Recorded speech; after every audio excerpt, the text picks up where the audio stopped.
Hey everybody, welcome back. Wow, the MP145 is a planar, like everything you're going to hear today, and yet we're going to hear just how different planars can sound from one another. We always hear about the planar wars. We always hear about one, like maybe somebody says in one community or the other that you might be browsing yourself. I know I've seen it. We might have one or two people saying planars are terrible, or somebody could say they're too bright or something like that. Maybe in some spots, if you're not into it, I get it. But there is something really interesting in planar technology right now that does seem to be a very attractive place to engineer these IEMs from. And if anybody is watching who wants to collaborate on a planar, please reach out. Conversations don't hurt. So what do I think so far? Already we can tell the MP145 is this very warm presentation of a bright sound. Like, it's still detailed. You still hear that. What I call brightness is, you translate that as upper mids and treble brilliance, right? Okay, so like we hear detail up there. We hear that there is something being pushed up on the upper end. But at the same time, there is clearly a lower end presence in the MP145 that things like the Timeless or the Dunu Talos so far don't present.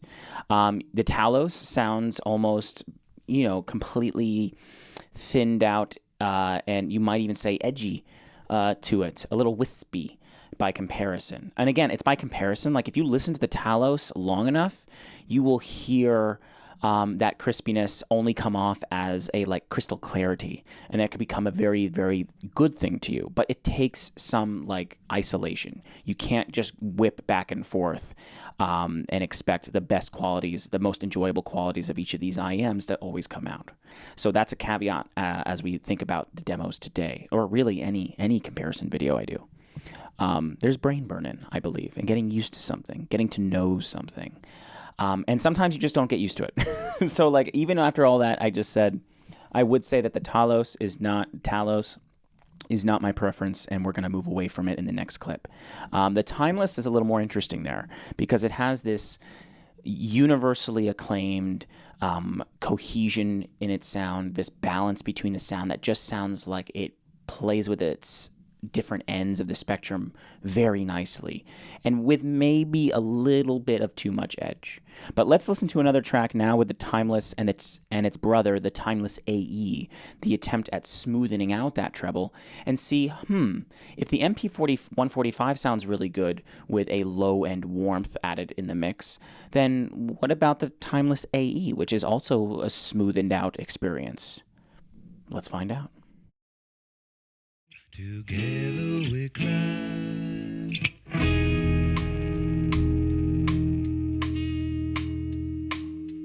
I drive on the streets 'cause she's my companion. I walk through the hills 'cause she knows who I am.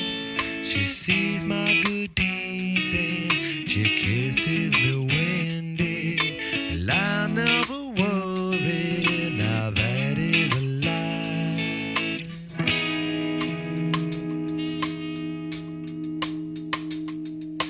I don't ever wanna feel like I did that day. Take me to the place I love. Take me all the way. I don't ever wanna feel like I did that day. Take me to the place I love. Take me all the way. Yeah, yeah, yeah.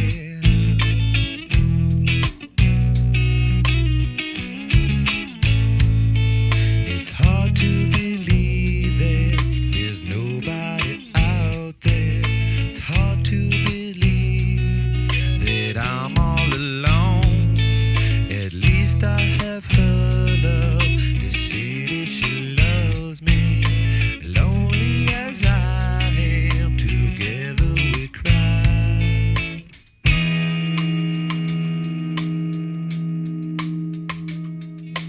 I don't ever wanna feel like I did that day. Take me to the place I love. Take me all the way. I don't ever wanna feel like I did that day.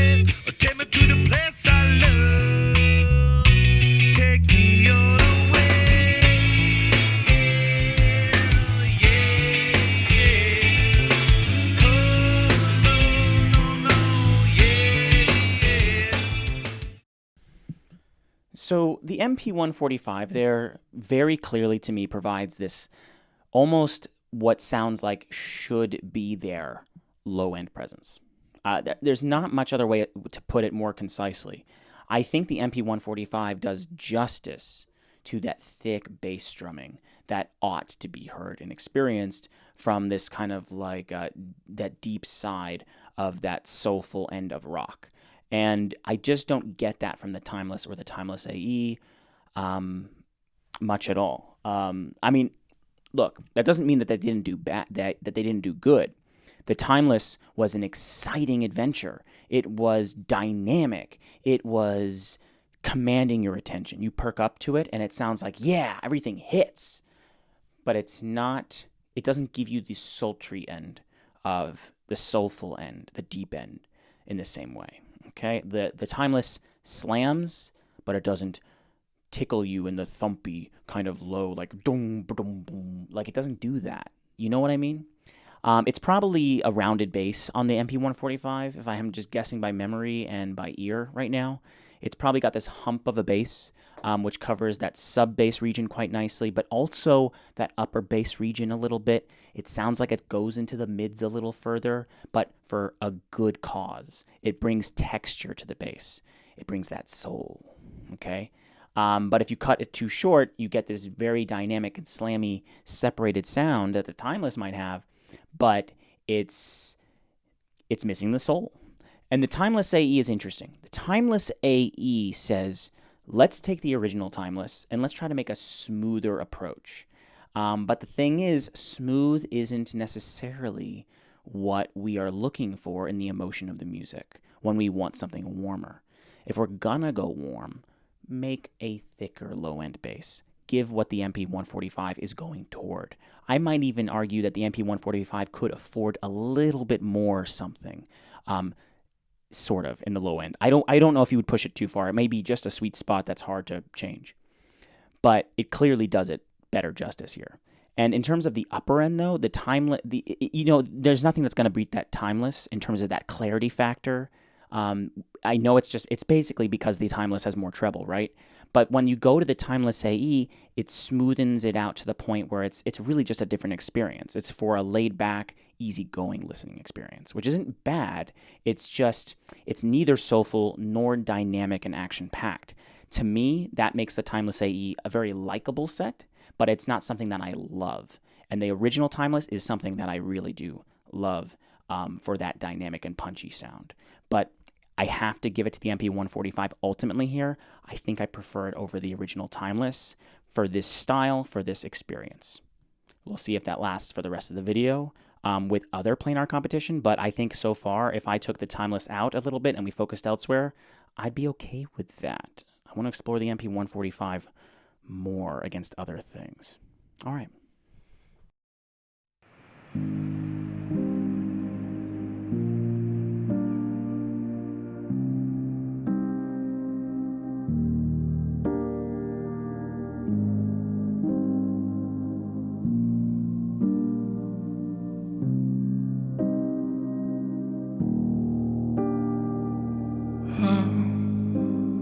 Could I not be taken by you the way you moved with me, like lovers anew? But we're past the point where the cracks begin to show. Yes, we're past the point where I turned, it all went wrong. I let you down so low, left you wallow alone inside a cage with no one but sorrow and pain. And I hate myself for running scared, shying away. And I swear by God, if I could help,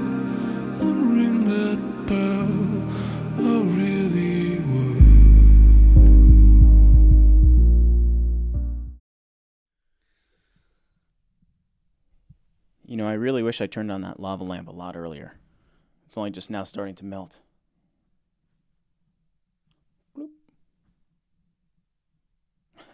Love those things. I was like enchanted with those as a kid. I always wanted one. And I'm an adult now, so I can get one. Do what I want. They said it was dangerous or something. So, wow. Wow, that just kind of like relaxes me and makes me just feel so connected to that vocalist. Wow. The MP145 brings you closer. It's that low-end presence again. It's that thick low end that's not too warm really, but because it cuts off where it should. It doesn't overstay its welcome with the bass presence. It goes into the lower mids, it sounds like, but it does so nicely. Okay, it's tasteful. It has to come down to the taste. And the MP145 has an upper end that balances what would, if left on its own, could have been too warm. But that upper end complements it well enough. This is why we get in every graph, you have to have a U shape overall. You have to. Okay, if you only have bass, it's just going to be whoom, whoom. And if you only have treble, some things only have treble, but most things don't. There's only a little bit of bass, right? If you only have treble, it's going to be bright and tinny and edgy and scratchy, and you can't.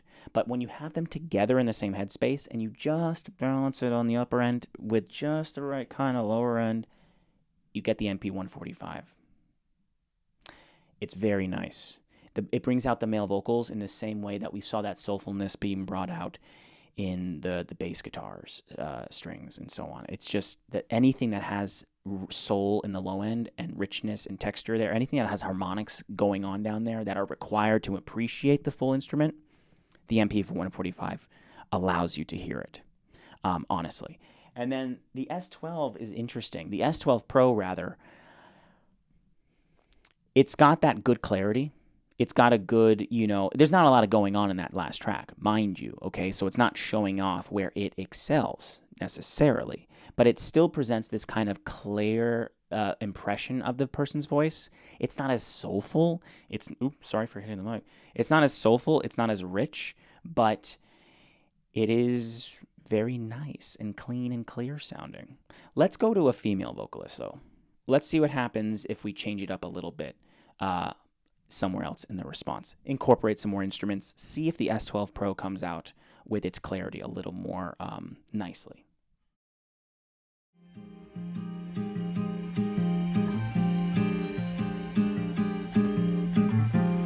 Will you let me come closer to you? I know that you're older, but what can I do? I leave in the morning, I'll forget that I am surely falling. Grew up in a case of fragile glass, but hammer away, it's time to crash. And as it shatters, let me shatter into you. The soft candle glow, the music so slow, your skin on my skin, the room is spinning, nerve on my bone, I'm shaking, oh no, I'm talking though I shouldn't be, I lost all sensibility. Ooh, I've never been so fragile. Okay, I couldn't help myself. I introduced a new IEM without telling you I was going to do it beforehand. And it's because I want to show you that a lot of these things can sound similar enough in overall flavor profile and what they're generally trying to go for, that you really have to take careful notice to each difference to know which one you really want to get along its lines. So the S12 Pro and the Raptgo Hook X are much closer together compared to how the MP145 sounds so far. The MP145 is still this kind of like it's doing something very different sound than what the others are trying to do. We've heard smooth from the Timeless AE. We've heard dynamic and slammin' and sharp from the Timeless. We're now hearing a kind of even balance with a little bit of an edge and an upper end hit from the S12 Pro with a little bit of low end, maybe just a little bit of slam. And then the Hook X, which is somewhere almost a little more neutral, but a little more edgy in a place that I'm not totally sure about. I don't know if something's resonating that's not supposed to. Probably not. I don't know. Or it could just be the tuning of it, just being a little hot in the treble and just one spot too many for my personal taste. But so far, the MP145 still stands out as a very welcome competitor. I think I would prefer listening to it on this track too, with the female vocalist, again, for that reason of giving soul to the sound, to her low end. It makes her sound a little more sultry, if you will, and compared to the S12 Pro. The S12 Pro, I mean, it's probably shining more here than it was on the male vocals, to be honest, I think. It highlights, it cleaned things up compared to, I think, also the Hook X. So the S12 Pro has that, and it has a little bit more texture on the low end, or not texture is maybe not the right word for it, but like a little bit of something more of a hit, maybe. And I could have to check it again, but that's kind of what I'm getting. To the point where I would say the S12 Pro is preferable over the Hook X for me, okay, in terms of pure, like just listening to the sound. But I don't really love either one. I mean, I enjoy them, I like them, but I don't love either one. The MP145, however, is a very loving set. In the sense that I love it. It's a lovable set for me, for Dan's tastes. But hey, what does the community think when you have a chance to listen to it someday? All right, now let's go to the next one. I'm going to tell you this time. Let's bring in the Heyday from HBB. We've heard a little bit of his Hook X and the S12 Pro here. Let's bring back the Timeless a little bit and just kind of like bring it all back together into a more comprehensive comparison. Let's see what starts to really stand out in total.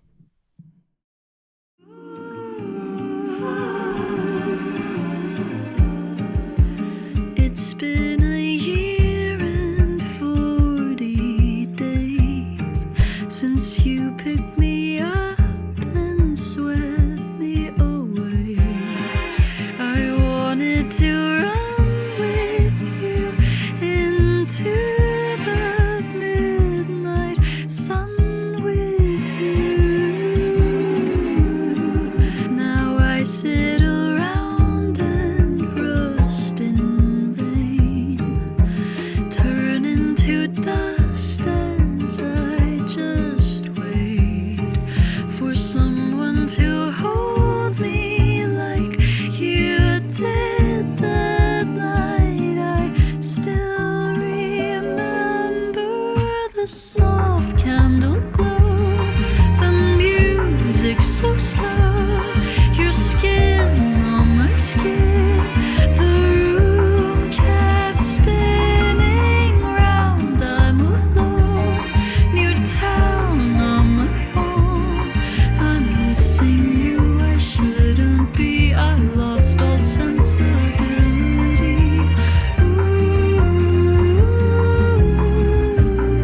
I've never been so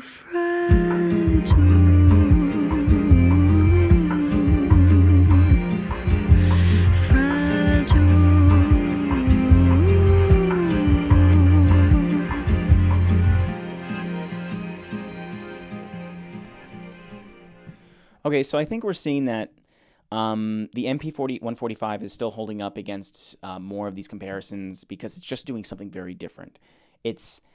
You're starting to feel, I don't know if you're feeling what I'm feeling, but I'm almost like, I kind of have the idea. I kind of get that it's just like comparing apples and oranges, and it's really more about, do you like that apple? Do you like what the MP145 is doing? There's nothing else to gauge against with planar drivers, okay? I mean, I could bring in some other IEMs that are also warm, like the QKZ HBB. I could bring in the Maestro SE if we want to go crazy with warmth and detail and price. But even those don't do what the MP145's overall balance is trying to do. The MP145 is not exceedingly warm like the QKZ HBB or the Maestro SE. It's the MP145 is like this mellowed out low end, and so it has this smooth effect. It's not too loud, it's not too overbearing, and yet it's not like thumpy with a capital T and P, like thumpy. It's thumpy. It's thumpy. It has that feel where it's not too wishy-washy and warm and blanketed, and it's not too thump. It's like thumpy. It's a certain kind of texture to it, and I think you know what I mean when I just said that. I hope that I'm not just being crazy by myself here in front of a camera with a microphone. I think that was an apt description. The Timeless is still this dynamic and slamming thing with a pretty sharp edge to it. To each their own if you want that. I have vouched for it. I do love it, but it's not my cup of tea these days, I'll be honest. Right now, I'm feeling the MP145. I'm feeling the Heyday as a balanced set. I do have my ultimate preferred balance. I want you to keep this in mind. I do prefer the Sennheiser IE200 if you're going for just a smooth, balanced listening experience. But this is, the Heyday is not smooth and balanced. It's just balanced with a bright lean a little bit. Maybe even some spots in the treble that I would trim just or dampen just a little bit for the Heyday. But it's a pretty good, balanced, almost neutral kind of feel. And it's quite nice, the Heyday.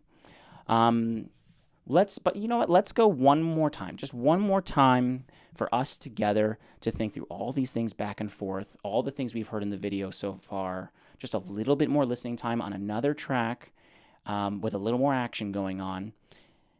And I'll leave you my final comments after that. My conclusions soon.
So, my conclusions.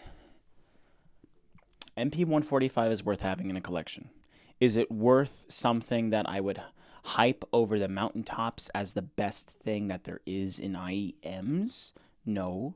Would I say that it's the best thing that there is amongst planars? No. And I think you're getting a theme here.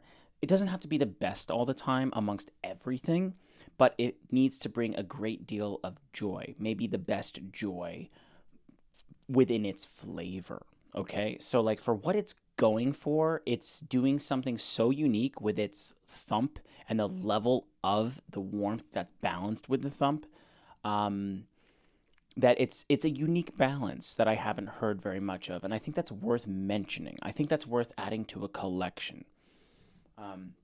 If you're a collector, if you're an audiophile who wants to buy things throughout this hobby, but you want to buy things that are worth adding to an existing collection, and I think if you're somebody who, because it's so unique, okay, I think it's a very unique, different flavor that is, like, a lot of things are bright, a lot of things are very slamming, a lot of things are very crystal clear, and a lot of things try to go very warm.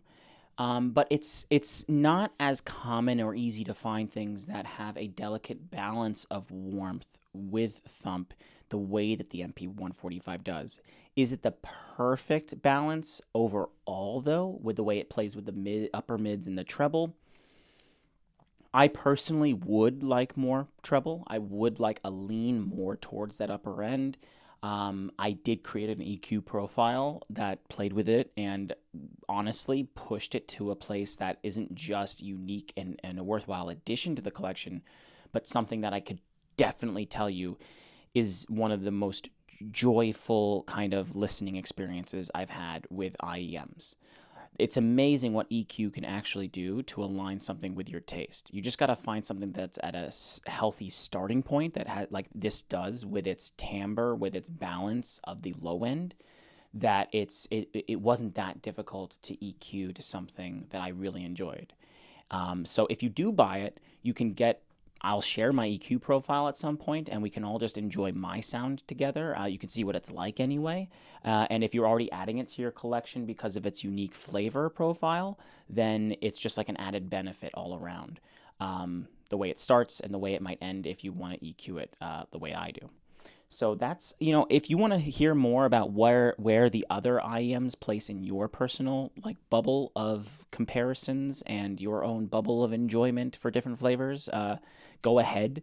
I know where I settle with each of these. If I could pick only a couple to keep myself and to play for fun, it would probably be the MP145. The Heyday, even though I really enjoy the Heyday for its balance, more than a lot of the other things, I think that I personally, if I'm just going for a balanced listening experience, I would probably prefer the SE200 from Sennheiser. It's a smoother sound, though, than this. It's not a planar as well. The Heyday's not bad. I wouldn't necessarily go for the Timeless anymore these days. It's just the edginess has gotten to me. Like, I've loved it, and I would list it on my list. You can see in the link. My Wall of Joy Google Sheet, you can see there's a tab called loved, and I do in the past tense have loved it, so it's going to appear there. The Timeless AE, I feel like smoothens out what the Timeless does too much, and it loses the soul of what made the original Timeless dynamic and slamming and fun.